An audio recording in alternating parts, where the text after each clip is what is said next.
Hi friends, welcome back to my channel. இன்னைக்கு நம்ம என்ன ரெசிபி பார்க்க போறோம்னா பட்டர் பன் இல்லைன்னா க்ரீம் பன் பேக்கரி ஸ்டைலில் வீட்டில் எப்படி செய்யலான்னு தான் பார்க்க போகிறோம். அதுக்கு முன்னாடி என் சேனலை யாரும் சப்ஸ்கிரைப் பண்ணலைன்னா கைண்ட்லி சப்ஸ்கிரைப் பண்ணிக்கோங்க. இப்போ வாங்க இந்த ரெசிபி எப்படி செய்யலான்னு பார்க்கலாம். அதுக்கு ஃபஸ்ட்டு ஒரு 120 ml வெதுவெதுப்பான பால் எடுத்துக்கோங்க. அந்த பால் கூட 1 டீஸ்பூன் சுகர் ஆட் பண்ணிக்கோங்க.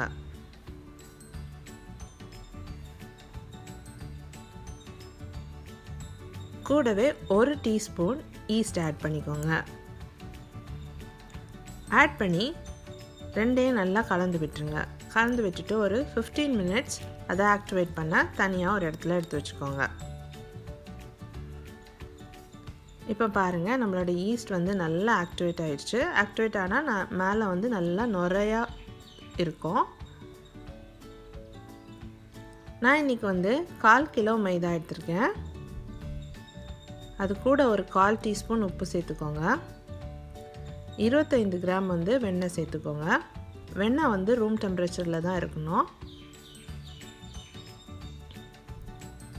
50 கிராம் சீனி சேர்த்துக்கோங்க.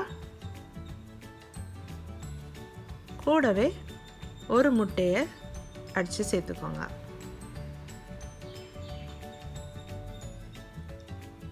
ஃபைனலாக ஈஸ்ட் ஆக்டிவேட்டட் மில்க் ஆட் பண்ணிக்கோங்க. ஆட் பண்ணிவிட்டு எல்லாத்தையும் நல்லா கை வச்சு மிக்ஸ் பண்ணிக்கோங்க.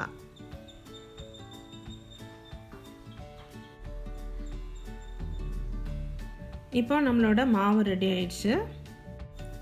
இப்போ அந்த பவுலில் கொஞ்சமாக ஆயில் அப்ளை பண்ணிக்கோங்க பேஸில். அதில் நம்ம பன்னோட மாவு வச்சுட்டு மேலேயும் கொஞ்சமாக ஆயில் அப்ளை பண்ணிக்கோங்க. ஏன்னா அப்போ தான் ஈஸியாக ட்ரை ஆகாமல் இருக்கும்.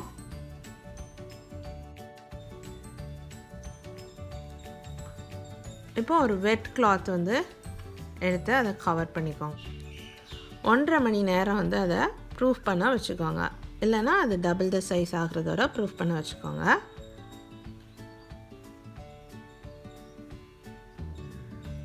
இப்போ பார்க்கலாம் நம்ம அது எப்படி ப்ரூஃப் ஆகிருக்குன்னு. பாருங்கள், நல்லா டபுள் த சைஸ் ஆகிடுச்சு. இப்போ மிடில் ஒரு பஞ்ச் பண்ணிக்கோங்க, ஏர் பபிள்ஸ் ரிலீஸ் பண்ணுறதுக்கு.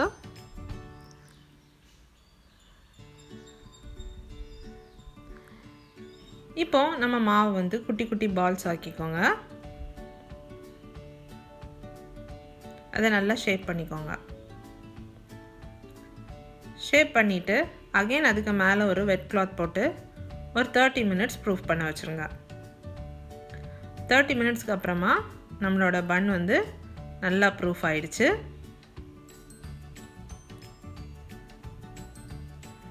இப்போ ஒரு கடாயில் எண்ணெயை சூட் பண்ணிக்கோங்க. எண்ணெய் ரொம்ப லோ ஃப்ளேமில் தான் இருக்கணும். நம்மளோட பன்னை இப்போ பொரிச்சிடலாம். எண்ணெய் ரொம்ப மிதமான சூடில் தான் இருக்கணும். ரொம்ப ஹை ஃப்ளேம் வச்சா வெளியே சீக்கிரமாக வெந்துடும், உள்ளாடி வேகாது. ஸோ லோ ஃப்ளேமில் வச்சு நல்லா குக் பண்ணிக்கோங்க.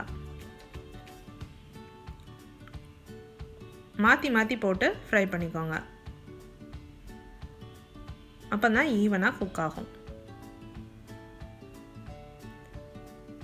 இப்போ பார்த்தீங்கன்னா நல்லா கோல்டன் ப்ரௌன் கலரில் வந்துடுச்சு. இப்போ நம்ம பன்னை எடுத்துடலாம். நல்லா எண்ணெயை வடிச்சிட்டு எடுத்துருங்க. இந்த பன் மேலே அகெயின் கொஞ்சம் ஒரு வெட் டவலில் ஒரு 15 நிமிஷம் மூடி வச்சுருங்க. அப்படி மூடி வச்சா நம்மளோட பன்ஸ் எல்லாம் நல்லா சாஃப்ட் ஆயிரும். மூடி ஒரு 15 நிமிஷம் வச்சுருங்க.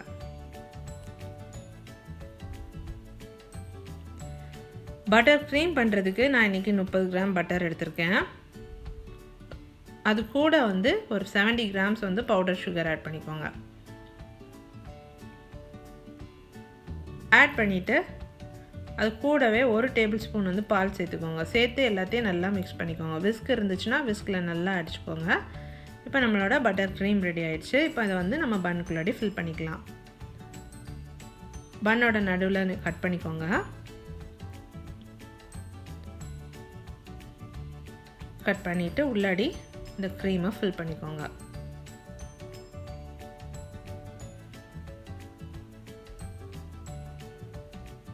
பார்த்தீங்களா, நம்மளோட பட்டர் பன் ஆர் க்ரீம் பன் ரெடி ஆயிடுச்சு. பேக்கரி ஸ்டைலில் வீட்டிலே செய்யலாம். கண்டிப்பாக இந்த ரெசிபியை எல்லோரும் ட்ரை பண்ணி பாருங்கள். என் ரெசிபிஸ் உங்களுக்கு பிடிச்சிருந்துச்சுன்னா என் சேனலை சப்ஸ்கிரைப் பண்ணுங்கள், லைக் பண்ணுங்கள், ஷேர் பண்ணுங்கள். தேங்க்யூ.